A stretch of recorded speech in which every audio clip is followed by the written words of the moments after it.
Drama last minute mewarnai Pilkada Jakarta dan Jawa Barat. Anies Baswedan yang sebelumnya sempat digadang-gadang kembali maju di Jakarta tak bisa berkutik karena parpol tak ada yang mengusungnya. Pun hal serupa terjadi di Pilkada Jawa Barat hingga malam tadi. Kita bahas lengkapnya bersama juru bicara Anies Baswedan, Sahrin Hamid, dan Direktur Eksekutif Trias Politika, Agung Baskoro. Selamat malam, Mas Sahrin, Mas Agung. Selamat malam dan selamat. Selamat malam. Saya ke Mas Sahrin dulu. Sebenarnya apa yang terjadi di last seconds bahkan di detik-detik terakhir kemarin Pilgub Jawa Barat yang terbaru. Sebenarnya ada tawaran atau tidak dari PDI Perjuangan ke Mas Anies untuk maju di Pilgub Jawa Barat? Ya, jadi memang di saat-saat terakhir bahwa ada tawaran itu, ada tawaran Dari dari partai politik yang meminta agar Mas Anies bersedia untuk ikut di pilkada di Jawa Barat. PDIP Ya. itu? Dan tentunya ya itu adalah sebuah Nggak mau jawab kehormatan, ya, Mas Sahrin? sebuah kepercayaan dan ya kita tahu bahwa akhirnya dengan pertimbangan aspirasi yang justru muncul dan berkembang itu adalah dari DKI Jakarta. Kita tahu bahwa itu baik dari warga masyarakat maupun dari partai politik di tingkat wilayah ada 4 partai politik yang meminta Anies untuk maju sebagai calon gubernur. Sementara di Jawa Barat kan berbeda. Di Jawa Barat kita tidak melihat bahwa ada panggilan itu. Oleh karenanya Mas Anies memutuskan bahwa tidak maju di Pilkada Jawa Barat. Oke, kalau tidak ada aspirasi, kenapa kemarin situasinya sampai malam hari bahkan DPC PDIP Kota Bandung bilang bahwa 95% Anies Ono. Lalu di detik-detik terakhir akhirnya Mas Anies nggak jadi. Padahal sebelumnya staf susnya Mas Anies sempat bikin status di X bahwa train to Bandung, isinya begitu. Nah, apa yang terjadi sebenarnya Mas Sahrin? Kenapa Ya, bisa batal itu. di last seconds? Ya, jadi memang ada perbincangan itu. Kita harus akui bahwa perbincangan tentang Jawa Barat itu ada dan kalaupun ya masalah tiket itu kan sangat pribadi dan itu tidak lantas mewakili ke semua tim dari Mas Anies. Nah, oleh karenanya perbincangan itu dan ya kita menjawab dengan baik dan tentunya karena kita tahu bahwa hubungan Mas Anies dengan partai-partai tersebut berlangsung baik. Dan sampai terakhir akhirnya disampaikan bahwa memang Mas Anies tidak maju untuk Jawa Barat. Hal lain bahwa hubungan antara Anies Baswedan dengan PDI Perjuangan ini adalah hubungan yang sangat strategis. Ada kesamaan pikiran, ada gagasan, ada platform perjuangan yang sama.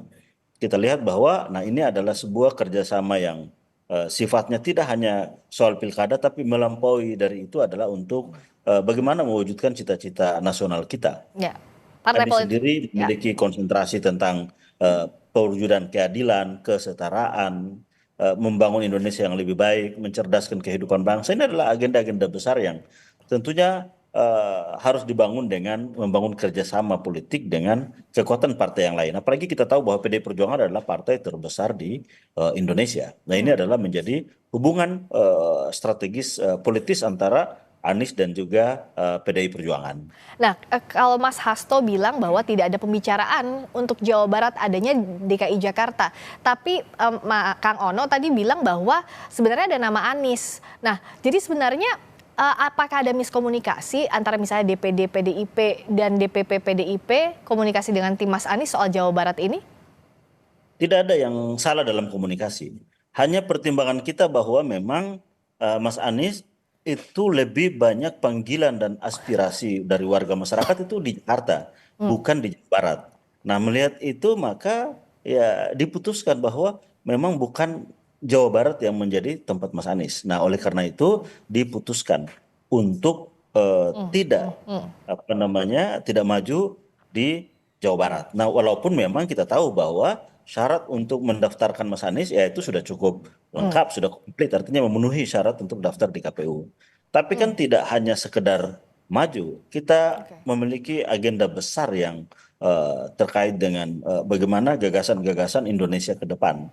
Jadi tidak lantas kerjasama Anies Baswedan dan PDI Perjuangan hanya sebatas pilkada, tapi tentunya lebih dari itu, lebih panjang dari itu, dan masih banyak agenda-agenda strategis lainnya untuk ke depan. Dan ini tentunya harapan kita kerjasama dengan PDI Perjuangan juga begitu dalam konteks jangka yang lebih panjang, tidak hanya di momentum pilkada ini. Mas Arin, ada intervensi dari luar, dari kekuasaan atau tidak dengan gagalnya Mas Anies? Karena Kang Ono bilang ini karena dijegal Mulyono and the gang.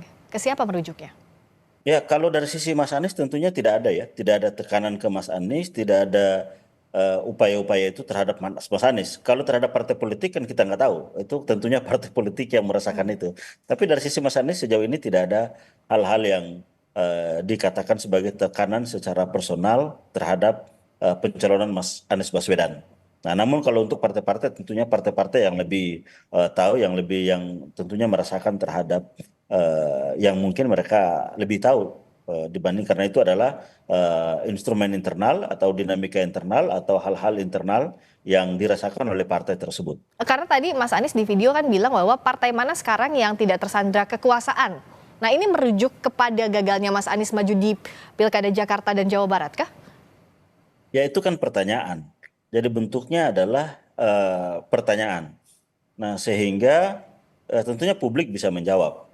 Nah, makanya dari sisi itu, dan kita tahu juga ternyata bahwa hampir sebagian besar partai ini kan sudah juga menyatakan menjadi bagian dari pemerintahan ke depan. Kita tahu koalisi partai politik yang saat ini kan tidak hanya koalisi Indonesia Maju, tapi kan sudah koalisi Indonesia Maju plus plus. Dan yang di luar itu kan hanya PDI Perjuangan. Jadi artinya bahwa yang akan menjalankan pemerintahan ke depan, ini adalah koalisi besar, hampir 100% partai, sehingga hanya menyisakan satu partai di luar. Nah untuk itu maka ketika bahwa apakah apa namanya ada pertanyaan yang sebagaimana disampaikan oleh Mas Anies yaitu adalah sesuatu yang wajar. Dan untuk itu itulah yang menjadi satu jalan baru untuk memikirkan apa kekuatan politik yang harus dibangun ke depan. Nah, Mas Agung, bagaimana menarik benang merahnya dengan pertanyaannya Mas Anies yang secara politik itu juga bisa jadi pernyataan. Partai mana yang tak tersandra dengan kekuasaan? Mencalonkan saja sudah berisiko tadi kata Mas Anies. Di sisi lain juga Kang Ono, Ketua DPD PDIP Jawa Barat bilang bahwa ini dijegal oleh Mulyono and the gang. Ya, kalau dalam konteks Jakarta, saya melihatnya memang alasan Mas Anies gak maju lebih ke eksternal ya, Friska. Apa itu? Tapi kalau di Jawa Barat, ya karena ada bekerjanya instrumen invisible hand ya, instrumen-instrumen yang memang tidak menghendaki Anies maju karena beresiko ketika nanti beliau dapat panggung, maka instrumentasinya, orkestrasinya bisa berdampak di 2029. Dan Kekuasaan atau siapa yang dimaksud? Artinya pemerintahnya Pak Jokowi atau Pak Prabowo juga? ya saya hanya menyederhanakan invisible hand saja, Friska. Jadi invisible hand yang punya otoritas untuk mengatur ya mengendalikan ya politik kita sampai hari ini seperti itu. Nah, tapi kalau dalam konteks Jawa Barat memang harus diakui lebih banyak alasannya tidak maju karena internal, karena pertimbangan-pertimbangan elektoral juga mungkin. Sampai hari ini tidak ada survei yang menempatkan Mas Anies sebagai kandidat yang potensial di Jawa Barat ya. Walaupun di Pilpres suara Mas Anies cukup lumayan ya, prosentasenya 30%-an kalau saya tidak salah seperti itu. Jadi saya melihat ada dua hal yang perlu kita bedakan. Di Jakarta alasannya lebih ke eksternal, tapi di Jawa Barat alasannya lebih internal. Kenapa kalau misalkan maju di Jawa Barat dipaksa, ada kesan kelihatan Mas Anies terlalu ambisius ya, ingin dapat posisi, ingin dapat porsi untuk tetap berada di orbit kekuasaan. Tapi ketika Mas Anies menolak itu, saya kira patut kita apresiasi. Saya angkat topi seperti itu, dan ini membuktikan bahwa tidak semua politisi ya harus punya posisi ketika ingin berkiprah di Republik gitu. Ada banyak cara, ada banyak media yang bisa dioptimasi, dan saya tadi mendengar pidato Mas Anies dengan durasi 14 menit lebih ya. Itu sangat menarik, dan saya kira kabar baik bagi demokrasi kita karena oposisi kita belum banyak, hanya PDIP. Namun ketika Mas Anies bisa menggunakan panggung untuk menyeimbangkan pemerintahan, check and balances akan lebih optimal, dan saya kira publik menanti itu. Nah, karena saat ini belum berparpol, meskipun nanti kita akan bahas soal ada rencana membuat partai politik, tapi posisi mana yang bisa dilakukan untuk check and balances? Ya, saya kira tidak harus menjadi partai ya, kita menjadi kekuatan penyeimbang pemerintahan. Ketika kemarin ada kawal putusan MK, Saya kira banyak organisasi maupun masyarakat sivil bahkan sampai level aktor, komika dan seterusnya terpanggil. Bahkan profesi-profesi yang selama ini tidak muncul kayak psikolog, akuntan ya, eh, perencana keuangan dan seterusnya, profesi-profesi baru YouTuber itu tampil di panggung depan politik kita menyuarakan aspirasi dan itu punya punya dampak yang luar biasa besar. Akhirnya mampu menggerakkan secara organik kekuatan-kekuatan massa di luar bayangan kita ya. Bahkan mahasiswa yang selama ini menjadi pakem bahwa mereka harus mengambil peranan di panggung depan juga terbantu dengan kehadiran itu dan itu yang ditakutkan oleh penguasa manapun ketika seluruh elemen masyarakat bukan hanya yang utama ya NGO, LSM, mahasiswa kampus juga turut terlibat. Ini berarti menjadi gerakan semesta dan ini harus diwaspadai oleh bukan hanya pemerintahan Presiden Jokowi, tapi besok pemerintahan Presiden Prabowo Gibran harus hati-hati ya kalau tidak mereka bisa mendapatkan ya snowball effect dari residu-residu kekuasaan yang minor di masa pemerintahan Presiden Jokowi. Hmm. Nah kalau Mas Sal, bagaimana untuk membacanya? Karena Mas Anies ini kan bilang ada kemungkinan bahwa akan nantinya Mas Harin untuk membuat partai politik. Nah, bagaimana plannya ini? Realnya seperti apa, Mas Harin? Ya, baik.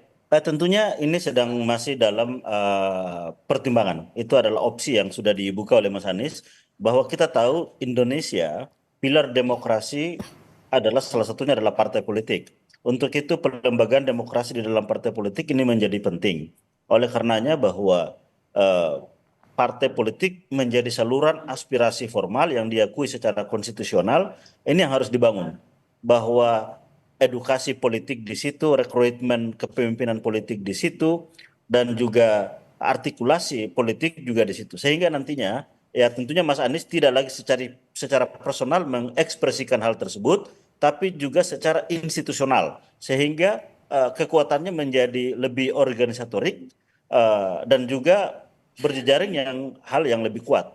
Nah, oleh karenanya pilihan-pilihan ini adalah pilihan yang rasional bahwa ada latar belakang elektoral yang sudah dimiliki, ada gagasan-gagasan yang diperjuangkan, dan juga ada kekuatan formal yang sudah tersedia. Nah, oleh karena itu maka pilihan membangun partai politik adalah pilihan yang sangat rasional bagi seorang Anies Baswedan. Ketika partai-partai yang lain sudah menentukan posisinya di dalam pemerintahan, maka tentunya mengisi ruang di luar pemerintahan ini menjadi penting.